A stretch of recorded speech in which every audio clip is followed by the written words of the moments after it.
எல்லோருக்கும் வணக்கம். Welcome to India temple tour channel. நான் உங்கள் கணேஷ் பேசுகிறேன். நம்ம சேனலில் பழமையான தலங்களும் அதனுடைய வரலாற்று செய்திகளாக பார்த்துக்கிட்டு வரோம். அந்த வகையில் இந்த வாரம் நம்ம பார்க்க போகிறது தேவார பாடல் பெற்ற 276 சிவஸ்தலங்களில் இத்தலமானது 238வது தலமாகும். தேவார பாடல் பெற்ற தொண்டை மண்டல தலங்களில் இத்தலமானது 7வது தலமாகும். இறைவன் மாகரலீஸ்வரர் எங்கும் காண இயலாத உடும்பு வால் பகுதி போல இங்கே காட்சி அளிக்கிறார். ஆமாங்க, இன்றைக்கி நம்ம பார்க்க போகிறது திருமாகரல் என்ற ஊரில் அமைஞ்சிருக்கிற திருமாகரலீஸ்வரர் கோயிலை பற்றி தான் பார்க்க போகிறோம். இதை பார்க்குறதுக்கு முன்னாடி என்னோடய சேனலை இதுவரையும் சப்ஸ்கிரைப் பண்ணாதீங்க, கொஞ்சம் சப்ஸ்கிரைப் பண்ணிவிடுங்க. பக்கத்தில் உள்ள பெல் பட்டன் அடைச்சி தொடர்ந்து என்னுடைய பதிவுகளை நீங்கள் பார்க்கலாம். உங்கள் ஃப்ரெண்ட்ஸு ரிலேட்டிவ்ஸ்க்கெலாம் கொஞ்சம் ஷேரும் பண்ணிவிடுங்க. வாங்க இப்போ கோயிலை பற்றி பார்க்கலாம். ராஜேந்திர சோழனுக்கு இறைவன் பொன் உடும்பாக தோன்றி அவன் துரத்த புற்றில் ஓடி ஒளிந்து பின் சிவலிங்க வடிவமாக வெளிப்பட்ட தலம். இக்கோயிலில் யானை மீது முருகன் அமர்ந்திருக்கும் அபூர்வ திருமேனி அழகுற காட்சி தருவதை காணலாம். முருகபெருமான் சூரபத்மன் முதலிய அசுர அரக்கர்களை அழிக்க போர் செய்த போது தப்பி பிழைத்த மாக்கிரகன் என்ற அசுரன் சிவபூஜை செய்து வந்தான். அவன் இத்தலம் வந்தபோது இங்குள்ள இறைவனுக்கு தன் பெயரால் மாக்கீரன் என பெயர் சுற்றினான். இப்பெயர் மருவி மாகரலீஸ்வர் என்று மாறியது. திருப்பரங்குன்றத்தில் முருகனுக்கும் தெய்வானைக்கும் திருமணம் நடந்தது. இந்திரன் முருகனுக்கு திருமண பரிசாக வெள்ளை யானையை கொடுத்தான்.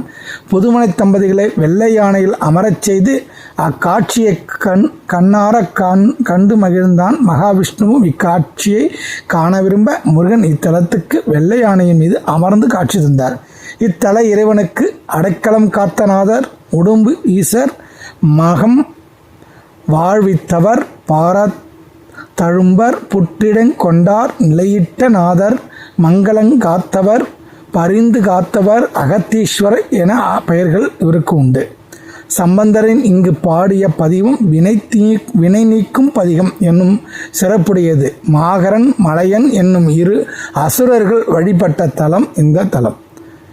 இப்போ நம்ம கோயிலோட அமைப்பை பார்க்கலாம். பின்னாடி நான் ஆல்ரெடி உங்களுக்கு காமிச்சிட்டே வரேன். அதுதான் கடந்த வருடம் கும்பாபிஷேகம் நடைபெற்றது இந்த கோயிலானது. இப்போ புது பொலிவுடன் காட்சி தருகிறது. இரண்டு புறமும் அழகான மரங்களுக்கு நடுவே 5 நிலை ராஜகோபுரம் மிக அழகாக காட்சியளிக்கிறது.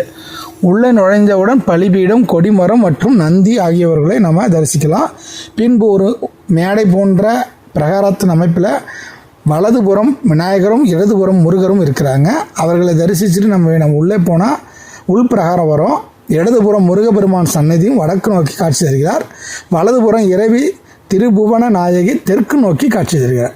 கிழக்கு நோக்கி இறைவன் திருமாகரலீஸ்வரர் உடும்பின் வால் போல மிகவும் அரிதான அற்புதமான காட்சி தருகிறார். இவர் சுயம்பு மூர்த்தியாக காட்சி தருகிறார்.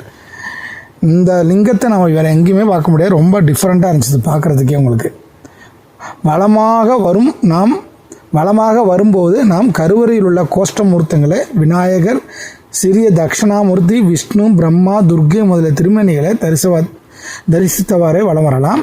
அப்புறம் இடப்புறமாக வரிசையில் பார்த்திங்கன்னா 63 திருமேனிகள் விநாயகர் சந்நிதி, சுப்பிரமணிய சந்நிதிகள் உள்ளன. மற்றும் இத்தலத்தின் தல விருட்சமான எலுமிச்சை மரமும் இருக்குது. ஆலயம் விமானம் பார்த்திங்கன்னா கஜபிருஷ்ட அமைப்புடையது. கருவறை கோபுரத்தை பார்க்கவே மிக அழகாக இருக்குது. பார்த்திங்கன்னா தெரியும் உங்களுக்கு. பின்பு நடராச சன்னதியை தரிசித்து எதிர்புறம் திரும்பினால் நவகிரக சன்னதி, யானை மீது முருகன் அமைந்திருக்கும் அபூர்வ திருமேனி அழகுற காட்சி தருகிறது. பள்ளியறை கடந்து பைரவரை நாம் தரிசிக்கலாம். பரிகாரம் இந்த கோயிலில் பார்க்கும்போது இத்தலத்தில் அபிஷேக தீர்த்தத்தை சாப்பிட்டால் ரத்தம் சம்பந்தப்பட்டவை, எலும்பு முறிவு, கண் பார்வை குறைவு, பக்கவாதம் ஆகிய நோய்களிலிருந்து தாக்கம் குறைவும் என்பது பக்தர்களின் நம்பிக்கை. பிரிந்த தம்பதியினை ஒன்று சேரவும் கிரகதோஷங்கள் விலகவும் இத்தலத்தில் பூஜை செய்யப்படுகிறது. இக்கோயிலுடைய கல்வெட்டுகள் அப்படின்னு பார்க்கும்போது சயகண்ட சோழ மண்டலத்து பொற்கோட்டத்து மாகரல், நாட்டு மாகரல் என்று குறிப்பிடப்படுகிறது. கல்வெட்டுகளில் குலத்துங்க சோழன், சுந்தரபாண்டியன், விசயகண்ட கோபால தேவர் காலத்திய கல்வெட்டுகள் உள்ள கோயிலுக்கு நிலங்கள் விடப்பட்ட செய்திகளை இவற்றில் குறிக்கப்பட்டிருக்கிறது. இக்கோயில் எப்போ திறந்திருக்கும் பார்த்திங்கன்னா காலை ஒரு 6 மணிலேருந்து 12 மணி வரையிலும், மாலை 5:30லேருந்து 9 மணி வரையும் திறந்திருக்கும். இந்த கோயிலுக்கு எப்படி போகணும் அப்படின்னு பார்த்தீங்கன்னா காஞ்சிபுரத்துலேருந்து ஒரு சுமார் 16 கிலோமீட்டரில் ஓரிக்கை வழியாக செல்லும் பஸ்ஸில் ஏறினீங்கன்னா அந்த அதாவது ஓரிக்கை வழியாக உத்திரமேறு சொல்லும் பஸ்ஸில் நீங்கள் வந்து சென்றோம்னா இந்த கோயிலில் இறங்கிக்கலாம், அந்த ஊரில் இறங்கிக்கலாம். உத்திரமேறு வந்து சுமார் 13 கிலோமீட்டர் தொலைவிலையும் இந்த கோயில் அமைஞ்சிருக்கு. இந்த ஊருக்கு பக்கத்துலேயே நீங்கள் உத்திரமேரூரில் பார்த்திங்கன்னா பெருமாள் கோயில் இருக்குது, முருகர் கோயில் இருக்குது. ஏற்கனவே நான் பதிவிட்டிருக்கேன், அதையும் பார்க்கலாம். எல்லாமே ஒரே நாளில் பார்க்குற மாதிரி, தரிசனம் பண்ணுற மாதிரி ஒரு சிறப்பான கோயிலை இந்த ஊர் அமைஞ்சிருக்கு.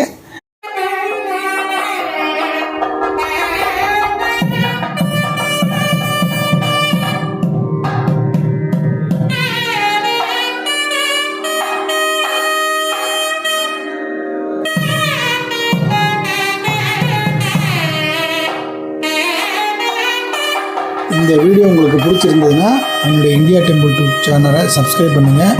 உங்கள் நண்பர்களுக்கு, உங்கள் ரிலேட்டிவ்ஸுக்கெல்லாம் ஷேர் பண்ணுங்கள். அடுத்த வாரம் வேறொரு அற்புதமான கோயிலை பற்றி நம்ம பார்க்கலாம். நன்றி, வணக்கம். திருச்சிற்றம்பலம்.